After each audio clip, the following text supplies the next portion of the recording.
You're probably wondering why I'm back in Northshire Abbey. It's me, Joe, no longer on the server Nostrum, but I did want to talk about it and what happened this week. So, Nostrum unfortunately exploded. It's really sad because the server really got shut down before it even got started.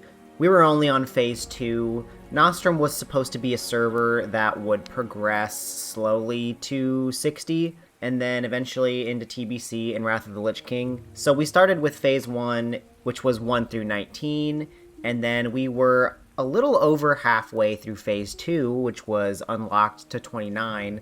I'm just going to go over quickly, I guess, what happened from my point of view, because it all happened so fast, and the server is now currently shut down. So I've been playing on Nostrum almost every day since about a week or two into phase 1. I've really been enjoying it. It's been nice to have the little brackets, as I said in my phase 1 review video, and everything about that video still stands. I think it was a good idea. I still feel like the devs did quite a good job with the polls and controlling the world and making little adjustments here and there. And the length of the phases I think was pretty alright. So Nostrum started, it was about May 18th, 2026, I believe it was. It could be off by a few days. I started probably close to that. It was probably about a week in when I actually started playing seriously, and was shut down on June 24th, 2026. So the server was only live for a little over a month, like 40 days or so. And it happened all within literally a 2-hour span.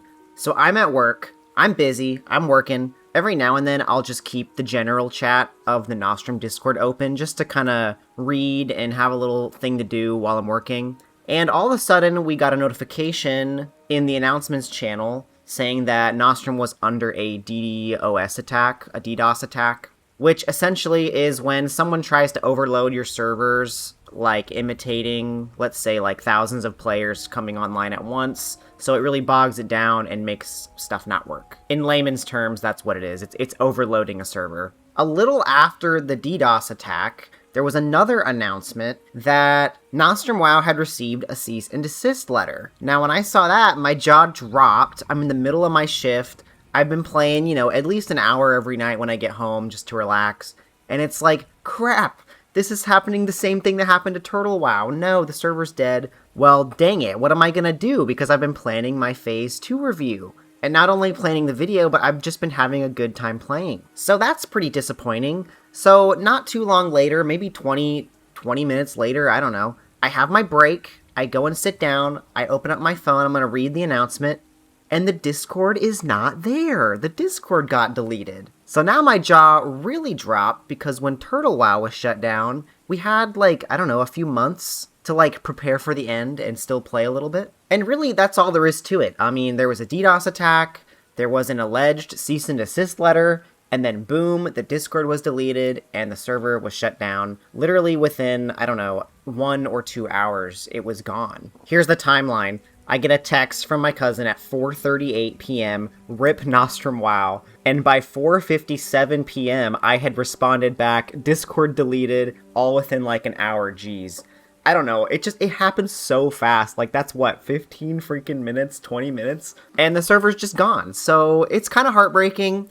The funny thing is, I really feel how I imagine people feel when they lose their hardcore characters. I just had a pit in my stomach for a solid 2 hours, oh man. Not only the time invested into a character gone, but I can't even go and check my character one last time. I can't even park him in a sunset or whatever. So Nostrum's gone. But I do not regret any of the time spent. I think it was really fun. I made 2 really cool YouTube videos out of it, documenting the first phase and documenting the end of phase questline and world boss. And those were really fun to make, and it was cool to get a little bit involved in a WoW community like that I've never done before. I still stand by, I think the bracketed phases were really cool, and it gives you a chance to slow down, take in the sights, experience the game from a different angle of a level cap that's not 60, meet more people in the world, do dungeons, help other people level up, quest around the world. I got a bunch of pets, mounts and rep and everything, and I was like trying to do it all. I was kind of trying to 100% my character in a way. I was trying to do a lot of these long-term goal stuff, but I was able to chip away at them 10 levels at a time. And I thought it was a cool idea, and I was having fun with it. Allegedly, the cease and desist was not real, and perhaps it was just a rug pull of a server to get some money from donations and then dip. Whether it's true or not, it's kind of, I'm kind of conflicted because I really thought the server was handled pretty well and managed pretty well, despite what Reddit and other people will tell you. I personally had a good experience on the server, so it's hard to say what really happened. We probably won't ever know for sure. Could have been some drama within the GMs, could have been some drama elsewhere just seeping into a fan server. Maybe they grew too big, too fast, who knows? Maybe it was too expensive to keep up, like they weren't expecting this to blow up as fast as it did. Hard to say. I'm not really the one to speculate on what exactly happened, but that is basically the story of how Nostrum shut down. There's not a whole lot of meat there to the story. It just imploded on itself in the middle of a regular Wednesday. So I spent a couple days calming down and thinking about what was I going to do. Am I just going to give up on WoW for a little bit? Am I going to look for another server to play on? I still like WoW. I still like Classic. I liked the Wrath server. I hadn't played Wrath in a long time. It was fun to have achievements and the quality of life stuff that comes from a 3.5 server. But I still don't exactly know yet. There's two servers that I'm looking at. There's a vanilla server that is very popular, and there's also another 3.5 server opening soon that claims to have the same similar progression brackets as Nostrum, except it'll be on the 20, 30, 40, 50, 60 instead of 19, 29, 39. I haven't fully committed to either. Last night I played a bit on the vanilla one, and today I played a little bit on the stress test of the Wrath one. And I don't know, I'm like an all or nothing kind of guy, so I don't really foresee myself playing on both. I kind of want to just pick the one that I think will suit me the best. So maybe I'll dabble a little bit here and there before I fully commit to one or the other, but I think I will still continue to play WoW. In a way, it's comforting to know that this is basically just hardcore, except your character is not the one life delete, but the server is. So if you go in with that in mind, I feel like you can accept that your character might get deleted. Your character might die in the open world and you might have to restart. Your server might die and on a random Wednesday and you might have to restart. But the fun is still there. The game is so good, and the adventure and the journey is still there. It's still a place I want to invest my time. So wherever we land, whatever server you pick, or if you decide to take a break, I wish you the best. I kind of feel a little bad because I really wanted to encourage people to play on Nostrum in those couple YouTube videos I made. I shouldn't really feel guilty about it, but in a way, I apologize if I got you to invest in Nostrum and then the server was deleted. I feel for you because our time just ended and now we had to restart and find a new home. And the whole point of Nostrum was to be the home after Turtle got deleted. So I'm a little conflicted, but again, that's just the nature of private servers. We're playing on fan-hosted servers by normal people who may or may not have the best intentions, and it's an IP that's not theirs, so stuff like that can happen, and it's okay. You just have to accept it, have fun while you can, and move on when it shuts down. I'm not really sure if it's entirely appropriate to advertise the servers that I want to play on, but I think I'm just going to go ahead and do it anyway. The first server I'm thinking about is Octo WoW, which is a Turtle WoW clone. I don't exactly know the specific details, but from what I've heard, allegedly this server is not as prone to being shut down as others. I can't really tell you why. I couldn't exactly figure out the specific details, like why it's not as prone to being deleted.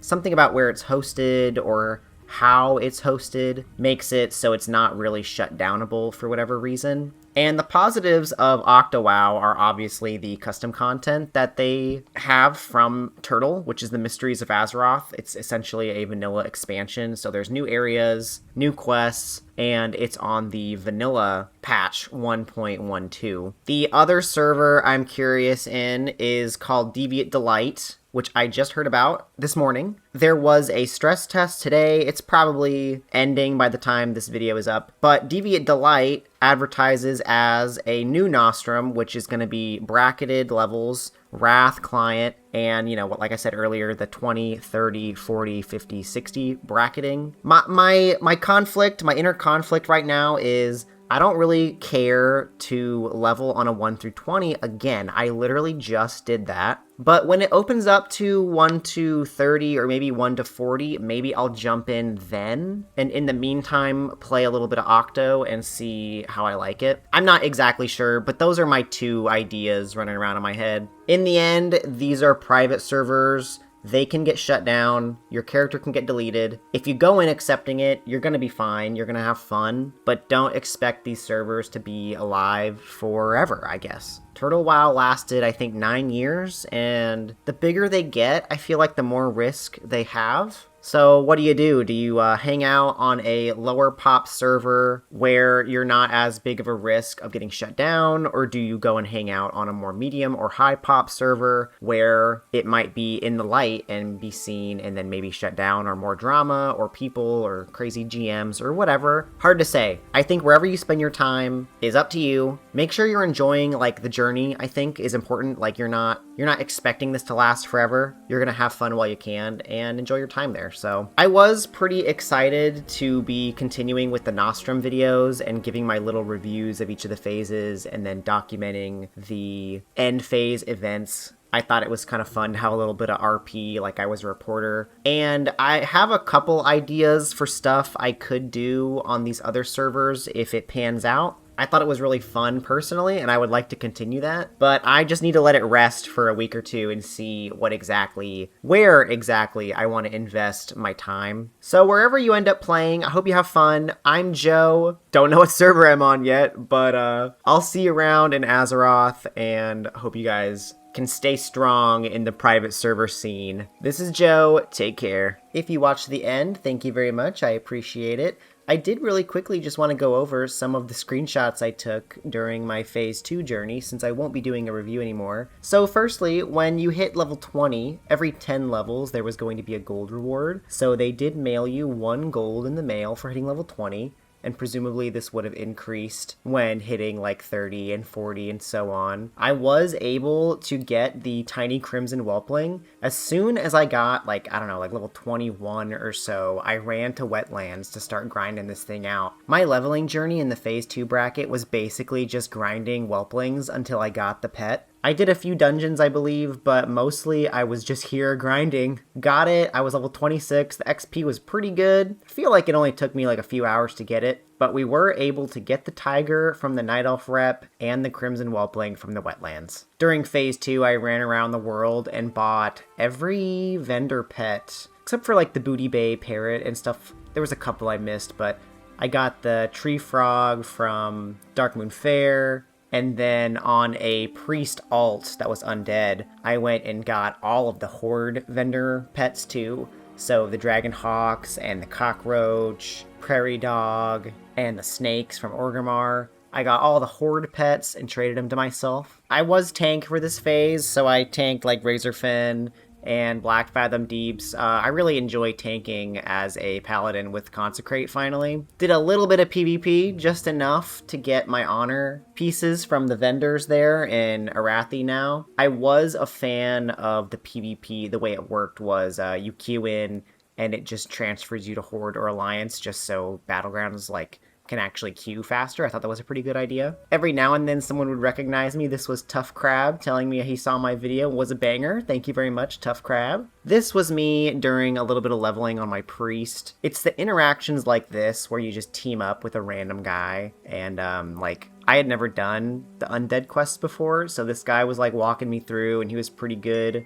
Good vibes. And it's like those little moments where you like come across another player that I really, really like about the early game in World of Warcraft. This is Karuma, who is from the Hyperactive Jelly Guild. Karuma, we met in phase 1. We had a brief encounter. I can't remember exactly how it went, but they asked me how, or maybe it was like what I was doing in Teldrassil or something. And I'm like, I'm grinding the rep to get the tiger for next phase. So he came up to me, he's like, hey, were you the one that was telling me how to get rep? And I said, yeah, I was. So So he was able to get his tiger just like me. I was just another cool interaction from someone that I had talked to in a previous phase, and they remembered me. And we got this awesome screenshot with our tigers, and it's pretty sick. Some people, we were able to do the Colonel Curzon, I think it's what it's called, the quest in Red Ridge. Trix got stuck in a rock, and we thought he was gonna fail, but he managed to jump out from his epic parkour skills. Again, just another like in the moment interaction where you help people with the quest. There's something about it that is just so fun and so like rewarding. Since I had done so many quests on this character, I had done just under 700 quests total by the time the server got shut down. So I had got exalted with all of the main factions. So I was able to get the Elix from the Draenei and the Mechanostrider from the Gnomes and the Rams, in addition to the Night Elf Tigers. So I had all the mounts from the basic, like, main city reps. That was pretty cool. I did go back to Westfall and finally got the Captain Sanders treasure map. It was the last series of quests I needed from Westfall. I finally got that. Do get a sick pirate shirt. We always love the pirate shirt. I had the Avengers armor drop naturally in Razorfin Crawl. I don't think I ended up using it. I tried to put it up on the auction house, but it never sold because I already had like the silvered breastplate or whatever, and it was like a 2-stat difference. So I'm like, I might as well just sell it. And then finally, I was able to get my blacksmithing high enough to craft my own iron shield spike. So I had the Thermoplug Central Core shield with the nature like damage for blocking, and then I had the shield spike on it, and I felt pretty good about my tanking abilities in this phase. Like, it was really fun. This is basically the only footage I have. I was gonna do a short video or part of my phase 2 review about the heroics. I didn't do too many heroics. I think I did maybe like 3 total. They were pretty fun. They weren't like super hard or anything. You know, you have all level 29s, you're all bissed out. I'm a freaking amazing tank, so it's not like it was difficult. There wasn't too much of a reward. It was basically like 1 extra gold. I think it was per day. I don't know if it was per dungeon or per day, per instance that it reset. So you could do like Razorfin, Scarlet Monastery Graveyard, Nomergon, and whatever the other one was, once a day for an extra gold. It wasn't necessarily worth it, but it was something extra to do. This is me at my best, I think. I'm pretty much maxed out or bissed out at this point. This is like the only footage I have of my gear. I briefly like toggle over it, so I have like Tuscan Helm, the Dungeon Neck, Shoulder Pads of the Bear, Dungeon Cloak, Shining Silver Breastplate. The Spider Tank wrist was pretty good. I ended up getting, like, this is the Dungeon Gloves. I ended up getting the 15 Stam Gloves. This is the Westfall, Chassis of Westfall. This is like the PvP feet. And then like PvP ring, and then the PvP trinkets. So, I mean, I considered this pretty much my best at the time. Oh, and I got enchants too. Like, I had enchanted health on the breastplate, enchanted stam on the bracers, stam on the feet, I think. Yeah, stam on the bracers with the mana. I liked that.